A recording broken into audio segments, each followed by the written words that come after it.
Hello and welcome to the Math 171 Section 61 GoToMeeting instructional video for the two sections 1.5 and 1.6. Section 1.5, as you see on the screen here, is shifts, reflections, stretches, and shrinks of functions graphs. And the second section, 1.6, is actually two topics. The first topic is the four different operations with two or more functions of adding, subtracting, multiplying, and dividing functions. And the second part of that section is about composition of functions, where we'll actually learn how to take a function of a function. So let's start at the beginning of section 1.5, shifts, reflections, stretches, and shrinks of functions. And I'm going to now change the screen to the text, section 1.5. Right on the very first page of this section, it has a helpful box with the graphs of 5 basic functions. Your text calls them parent functions in the sense that they have many variations of each of these functions, but these are the basic simple functions from which many other functions are derived. And those 6 so-called parent functions are the linear function, the simplest one being y equals x, f of x equals x, same thing, y equals x, and then the absolute value function, f of x equals the absolute value of x, graphing is that sharp-cornered V. The square root function, f of x equals simply the square root of x, only in the first quadrant and the origin for its graph. The quadratic function, the simplest one being just y equals x squared. Parabola going upwards, vertex at the origin, axis of symmetry being the y-axis. The cubic function, the fifth of these, that y equals x to the third power, is only in the first quadrant and the third quadrant and the origin, and it's always increasing. And finally, a rational function, the simplest rational function being just y equals 1 over x, which actually is a hyperbola in quadrants 1 and 3. So those are our 6 basic functions, and we're going to learn how to do variations on these functions, and by that I mean the shifts, reflections, stretches, and shrinks of these. And then in the next section, 1.6, we're going to learn how to add 2 or more of these to each other, subtract one from another, multiply one function by another function, and divide a function by another function, and finally take a composition of one function of another one. Okay, so starting with what we call shifts. There's 2 types of shifts, vertical and horizontal shifts. Shifts maintain the exact shape of the graph. The shape of the graph itself does not change. Its position in the coordinate plane is what changes. So for instance, in these 2 pictures right here, you see the on the left there, you see the y equals x squared, f of x equals x squared graph with the vertex at the origin, and if we add 2 to that, simply make it a new function, call it h of x, is x squared plus 2. Adding 2 to the entire function itself simply elevates the function up in the plane by 2 units, vertically upwards. We call that a vertical shift of 2 units upwards. So the graph, even though to our eyes they may not look like they're the same shape, they actually are precisely the same shape. You could lift up one of those graphs and superimpose it right on the top of the other one. They would fit perfectly, point for point for point. So that is a vertical shift of 2. If we did, for instance, y equals x squared minus 2, it would drop the graph down 2 so that its vertex would be on the y-axis at negative 2 instead of positive 2 if it was y equals x squared minus 2. That's what we mean by a vertical shift. A vertical shift is accomplished by adding or subtracting an amount to the entire function value itself. In this case, the function was x squared. But whether the function is x squared or the square root of x or the cube root of x or the absolute value of x, doesn't matter what it is, if you simply add a number or subtract a number after that function expression, all it does is cause a vertical shift upwards or a vertical shift downwards of the graph.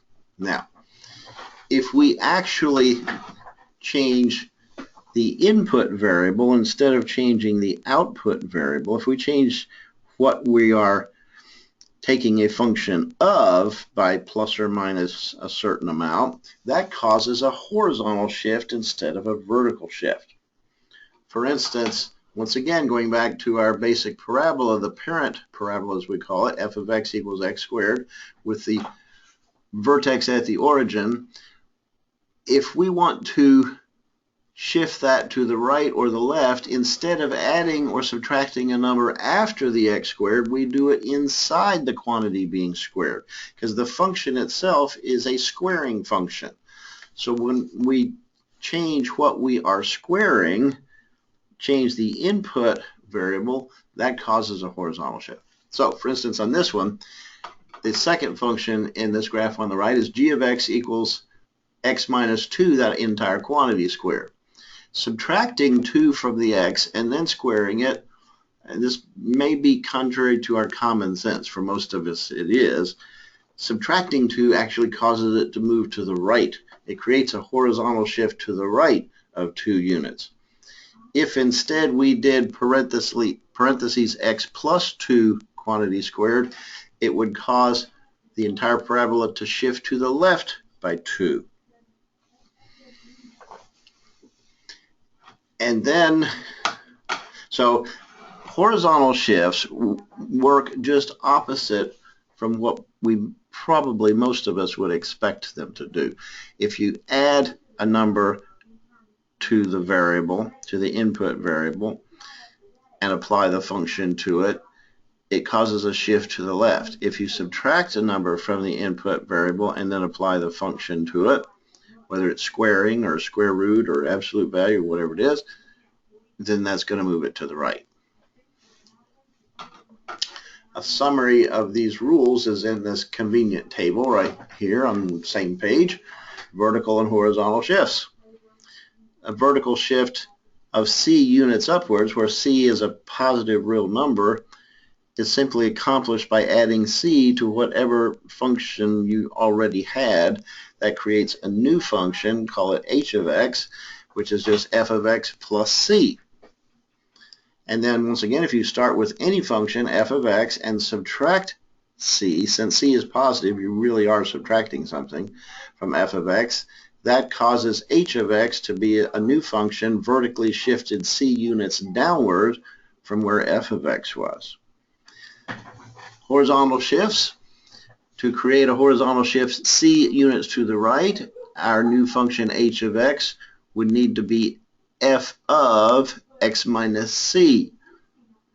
So that means wherever x is in the function expression, whether it's x squared, square root of x, absolute value of x, any function you can imagine, everywhere there's an x, you replace it with x minus c.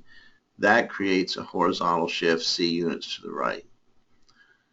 And then horizontal shift c units to the left is from h of x equals f of x plus c. So vertical shifts are when we make an adjustment to the output variable, to the y, to the f of x amount, and horizontal shifts are when we make an adjustment to the input variable, to the x itself. Okay.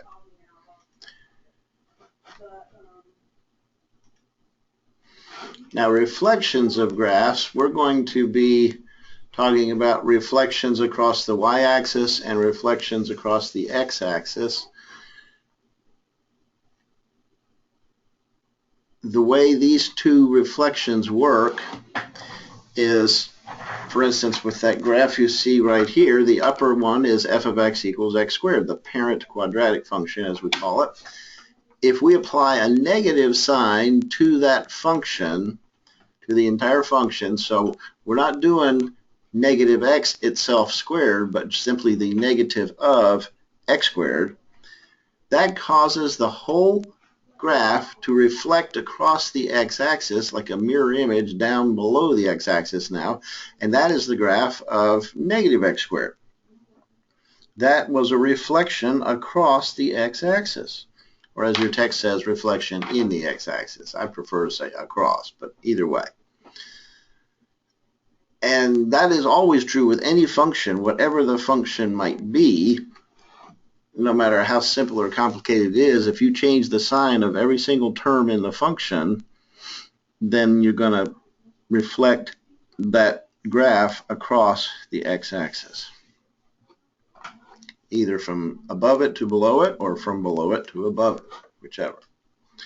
Reflection in the y-axis occurs when we apply a negative sign to the input variable wherever it occurs in the function. So, for instance, with y equals x squared, if we did y equals parentheses negative x quantity squared, well, negative x times negative x is simply x squared, just as positive x times positive x is x squared. So they are actually the same graph. And that's not a problem. It's just a little bit interesting because the graph of y equals x squared itself is already symmetrical across the y-axis. It's exactly the same on both sides of the axis if you flip it across the y-axis. So that's what we mean.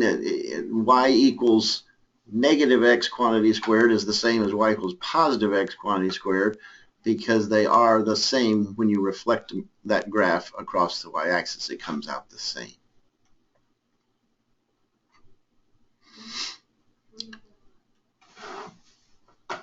Now, this is true regardless what the graph is. Regardless what the graph is. Let me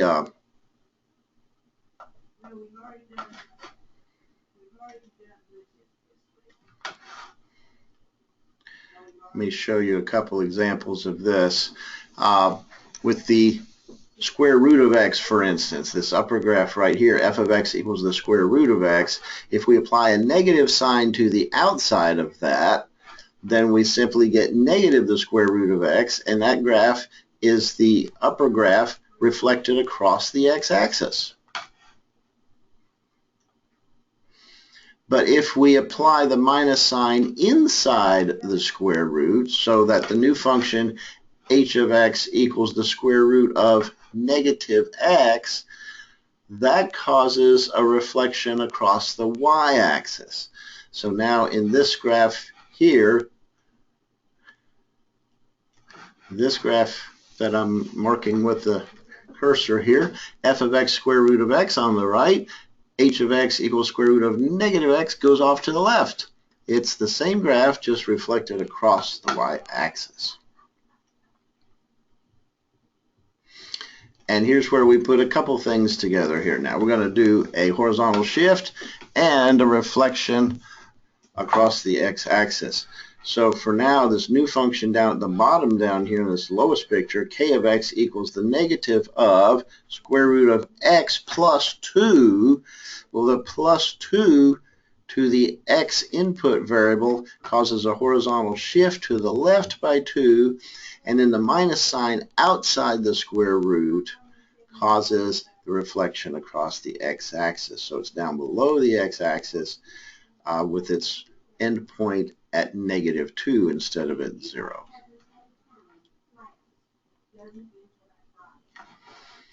And then in addition to vertical and horizontal shifts and reflections, we can also have stretches and shrinks. And once again, stretches and shrinks can be both horizontal and vertical.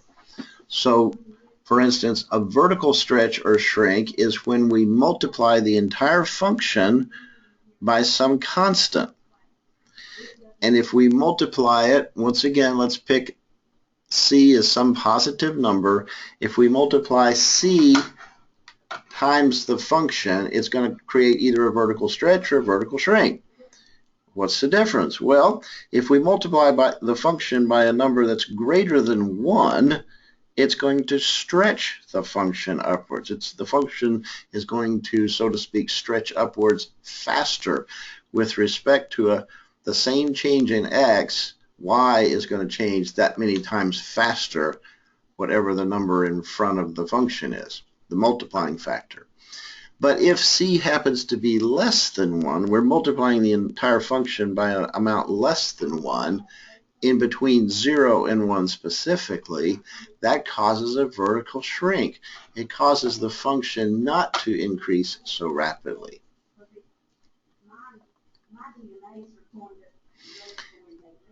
Examples of this are like right here.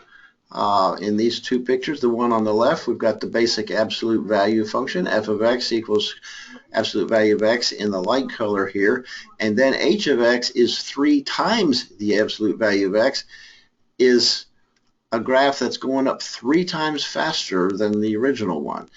It has a vertical stretch of a factor of 3.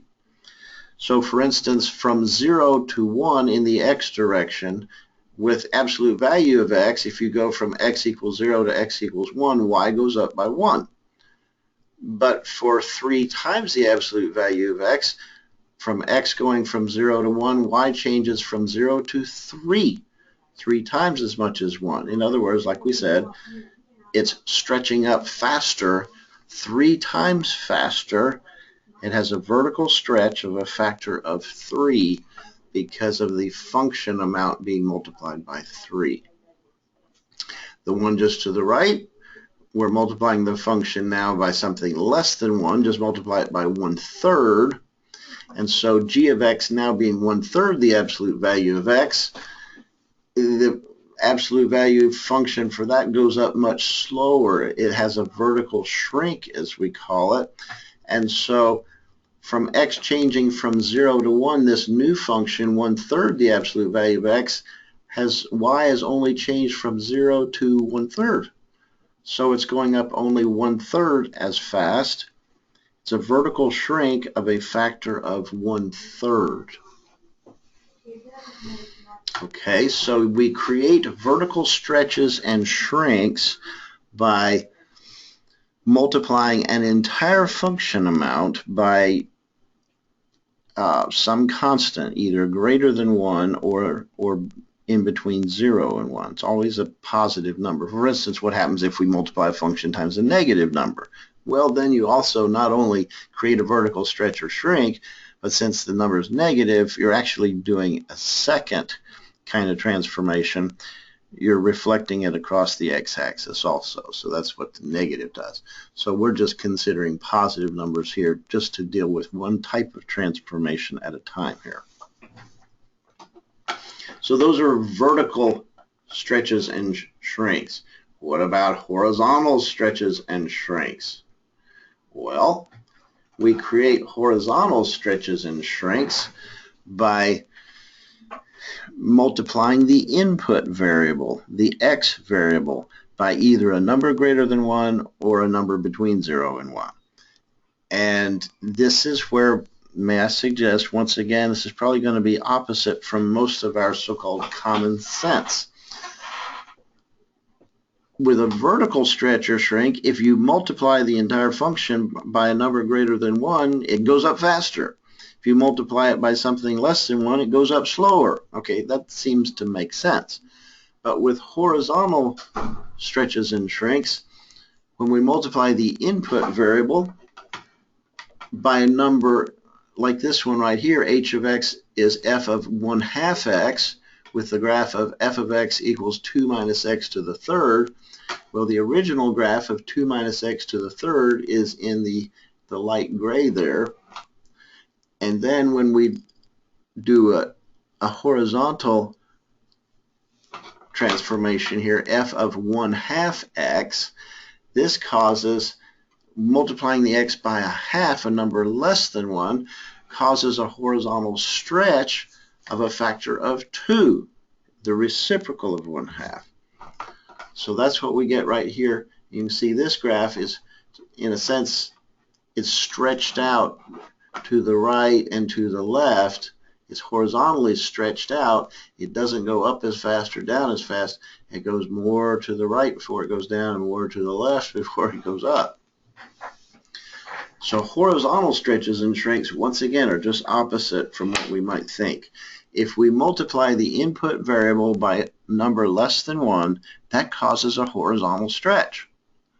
But if we multiply the input variable, the x, by a number less than 1, that causes, greater than 1, that causes a horizontal shrink.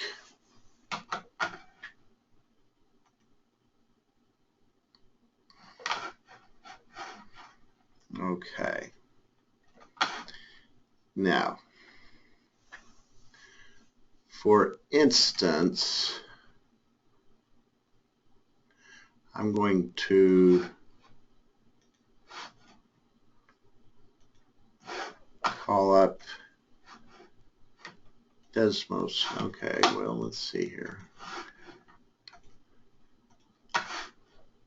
Here we go. Call up the Desmos graphing calculator here. If we, for instance, graphed y equals, excuse me, if we graphed y equals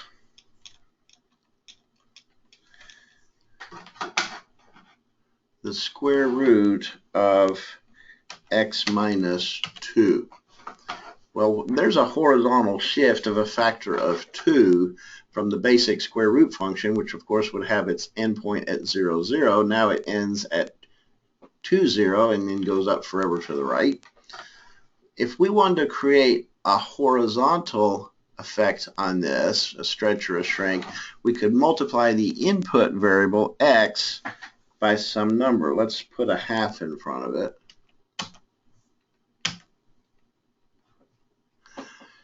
An interesting thing happens here. It caused the graph to move to the right by 2. It doubled how far it moved. Originally moved from 0 to 2, now it goes from 0 to 4.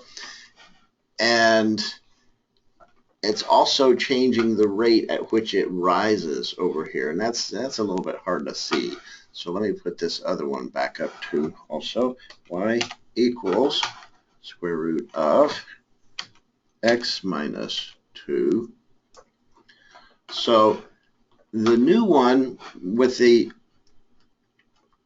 one in red is our adjustment to the second one, y equals square root of x minus 2. This one right here is actually going off to the right 2 times faster. It's experiencing not only a horizontal shift, but it's also got a horizontal stretch of a factor of 2, because the reciprocal of 1/2, because we multiplied the input variable x by a 1/2. If we, let's do one other adjustment to this. Let's put y equals 1/2 times, now on the outside, the square root of x minus 2. And that's this one right here now. This one, since we put a 1/2 on the outside, that's causing a vertical shrink, so it's not going up as fast, this green one. It's got the same amount of horizontal shift, only 2 to the right from the 2 being subtracted from the x inside the square root, but it's going up not as fast as this upper one up here. The plane y equals square root of x minus 2 is going up twice as fast as the green one, because it's got the vertical shrink out here of 1/2. So then of course we can mix and match these things as the expression goes. You can have one single graph which has all those different things going on. You can have, for instance, let's get rid of these three right here. We could have, for instance, y equals 1/3 times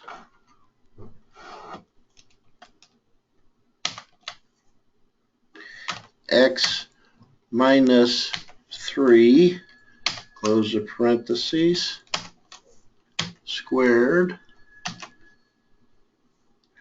minus 1. So what all is going on here now? From our basic parent parabola of y equals x squared, with the vertex at 0, 0, we've created this minus 1 at the end after the squared variable term here. The minus 1 causes a vertical shift downwards of 1, and the minus 3 adjusting the input variable, the x variable, creates a horizontal shift to the right of 3, and sure enough, the vertex is shifted from being at x equals 0 to x equals 3 here. And the 1/3 in front of the x squared term causes a vertical shrink. So instead of going up quickly like y equals x squared does, it broadens out and it widens out. It's not going up as fast as the y equals x squared goes. In fact, it's only going up 1/3 as fast, and that's from this effect right here, the vertical shrink of 1/3. Okay, that's section 1.5 on shifts, reflections, stretches, and shrinks. Then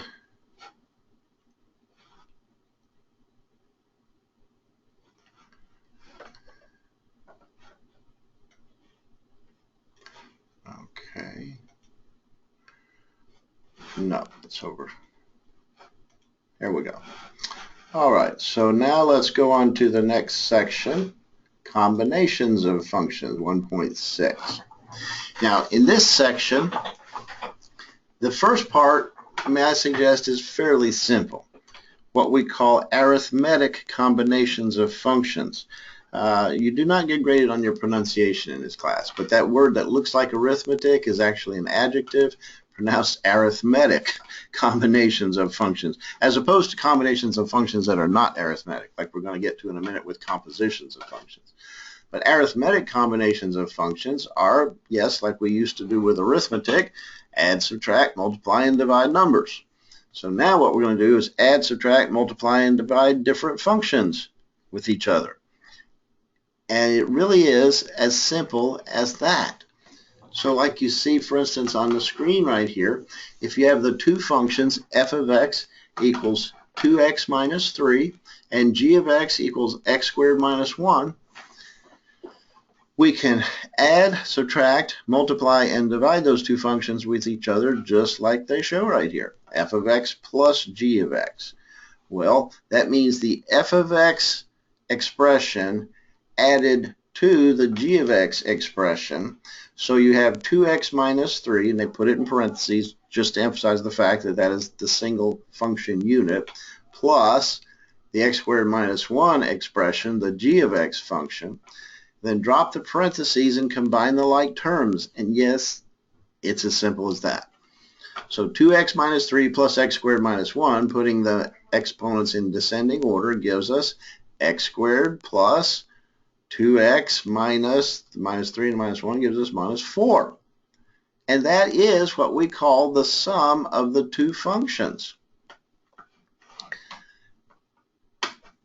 And then subtracting the g function from the f function, that's f of x minus g of x, instead of putting a plus sign in between the two function expressions, yes, what you probably would expect, just put a minus sign in between them.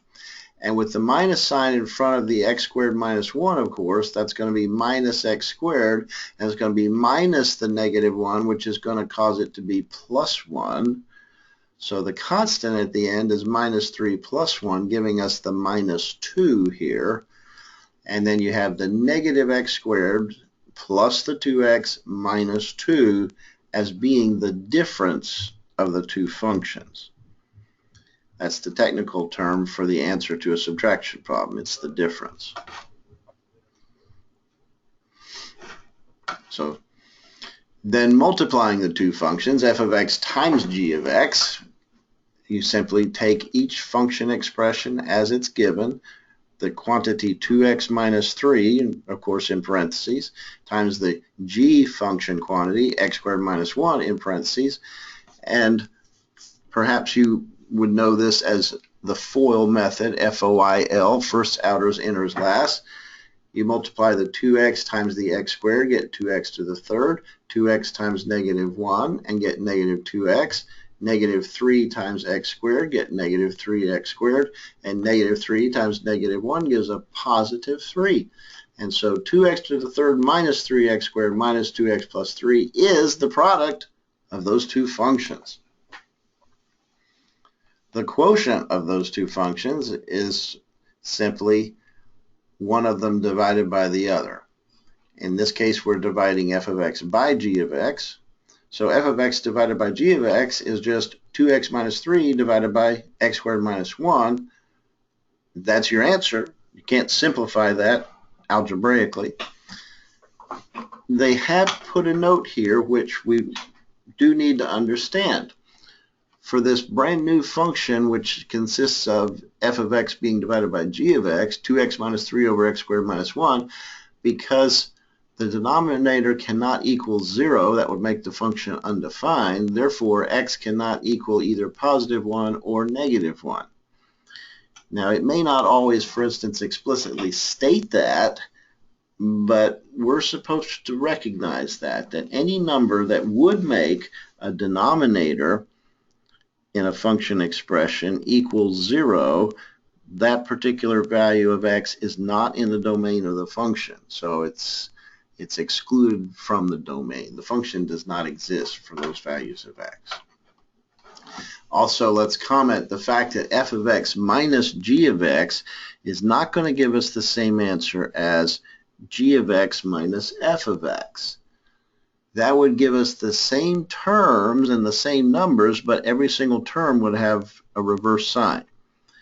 So since f of x minus g of x is, as they state right here, negative x squared plus 2x minus 2 for those two functions, g of x minus f of x would be just the opposite by sign. It would be positive x squared minus 2x plus 2.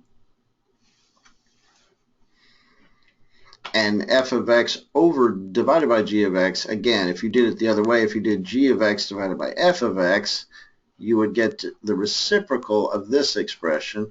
G of x divided by f of x would be, instead, x squared minus 1 divided by 2x minus 3.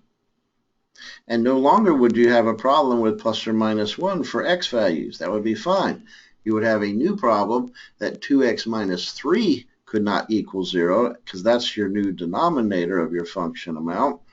And so x could not be positive 3 halves, because 3 halves times 2 would be 3, and 3 minus 3 would be 0. So in that case, for g of x over f of x, x could not equal 3 halves. Now, one more comment on this about notation. I want you to be familiar with the notation for the sum, difference, product, and quotient of two functions. Given that we have two functions, f of x and g of x, then when we're going to add the two functions, f of x plus g of x, we often will use this simple single notation as they show in this box here, simply f plus g of x. That's actually how we say that out loud. This parentheses f plus g and parentheses x, we say f plus g of x. For the difference, this notation right here, we say f minus g of x. And that's equal to f of x minus g of x. If we're talking about the product of the two functions f and g, we write it like this, fg parentheses x parentheses, but we say f times g of x. And that's equal to f of x times g of x. Finally, the quotient of two functions, f of x divided by g of x, we simply write it as f over g of x, or f divided by g of x, and that's how it's written. And of course, as they point out here, that's only defined as long as g of x is not equal to 0. So the sum, difference, product, and quotient of functions, may I suggest, is not too difficult a concept. It's basically a matter of doing arithmetic with the different terms of the functions, doing the algebra actually with the two different function expressions. Just add them together, subtract one from the other, multiply one times the other, or divide one by the other. And of course, if you divide one by the other and there's some cancellation that's possible, well, reducing it, then you'd have to. If the bottom one or the top one could be factored, for instance, into a couple parentheses, if it was a quadratic expression, well, you'd want to factor it, because then you might discover, oh yeah, the top and the bottom have the same factor, and you could cancel a parentheses top and bottom. So WebAssign would expect you to reduce an algebraic expression like that expressed as a fraction, and I would too, for instance, on a test. I would expect you to, but that's just part of simplifying these things once you've done the work. So that's really pretty much it for adding, subtracting, and multiplying and dividing functions. This last portion, though, is a little bit different. Composition of functions. This is where we actually take a function of a function. Take a function of a function, and we write it with this notation right here, f and a little circle suspended like that, sort of halfway between the top and the bottom of the writing space there, with f and that composition symbol and g of x. We read this right here as f composed with g of x. What does that mean? It means you're going to take f of, not just x, but f of g of x. So you're going to have two functions, f of x and g of x, and the composition of f with g of x, f composed with g of x, is going to be the result of first figuring out how much g of x is for a certain x amount, and then the output of the g function becomes the input of the f function. So we actually do take f of, not just x, but f of the g of x amount. And we're going to have to do this for this to really make sense. So the domain of f composed with g is the set of all x in the domain of g such that g of x is in the domain of f. All right, what that means, real simple, or simple as possible. It's not actually real simple, but simple as possible means that the domain of this new composition function, f of g of x, is all values of x that originally were in the g of x domain, which, when the g of x output amount is entered in as the input amount for the f function, causes the f function to be well defined and make sense. So for instance, if the f function was 1 over x and g of x happened to be 0, then whatever x value was causing g of x to be 0, with the f function being 1 over x, you'd have 1 over 0, 1 over g of x, 1 over 0, and that's undefined. So whatever x value in that case made g of x be equal to 0 would not be in the domain in that case. So those are kind of specialized points, and we're not going to get into that in a great deal actually in this course. But I do want you to understand composition of two functions. So for instance, this example right here, find f composed with g of x for f of x equals the square root of x, x greater than or equal to 0, of course. and g of x equals x minus 1, and they do limit that one to x only greater than or equal to 1. Well, if possible, find f of g of 2 and f of g of 0. Well, first of all, let's just do f of g of x. So f composed of g of x equals f of g of x. But g of x we already know up here is x minus 1.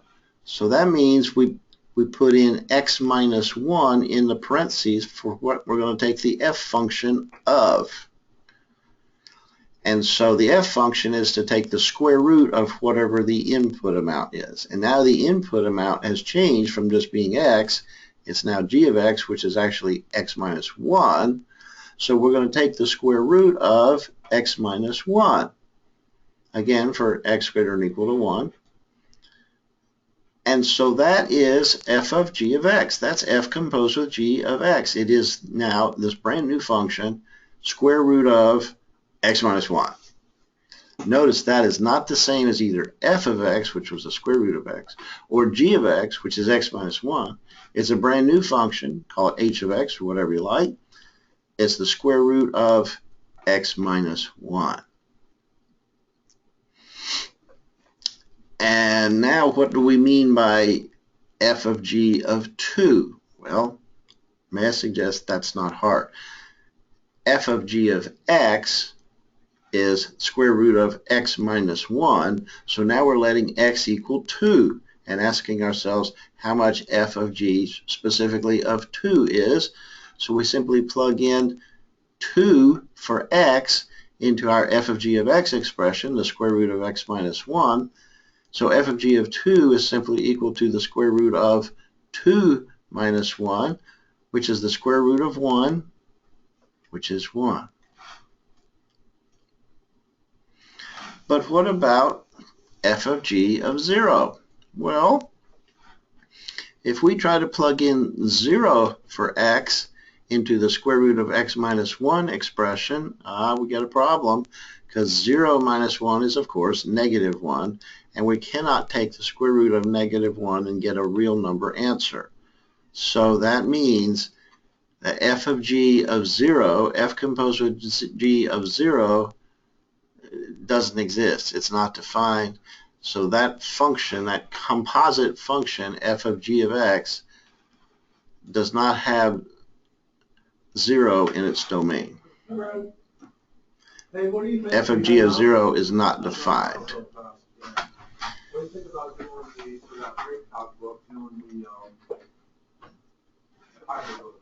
Okay, that's pretty much it. Except I want to show you one more here where it goes both ways. We're given f of x, we're given g of x, and we're going to do the composition both ways. F of g of x and g of f of x. And comment here is typically if we take the composition of two functions and we take the composition in reverse directions, first take f of g of x and then we take g of f of x, almost always in most situations you're going to get two different results. It's not going to come out the same. When they do come out to be exactly the same and both specifically equal x, for instance, that's going to be the next lesson. The next lesson on section 1.7, we'll talk about that because that's the specific case of inverse functions. All right, but given this example right here, f of x equals x plus 2 and g of x equals 4 minus x squared, well, f of g of x then means f of 4 minus x squared because that's g of x. So we plug in 4 minus x squared into the f function for x, so that becomes 4 minus x squared and add the 2, and that becomes 4 plus 2, 6, so it's negative x squared plus 6. That's f of g of x. Now let's hold off on that 0 business, and let's look what g of f of x is. G composed with f of x is g of f of x, but f of x was just x plus 2, so g of x plus 2, where g, the g function,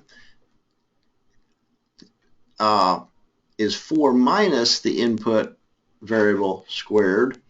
So the g function then is Don't know what just happened there. Okay.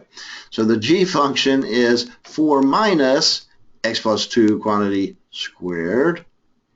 And then you have to multiply that out. 4 minus x squared plus 4x plus 4. So 4 minus x squared minus 4x minus 4. The 4 minus 4 cancels.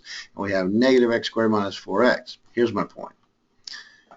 F of g of x was negative x squared plus 6 up here.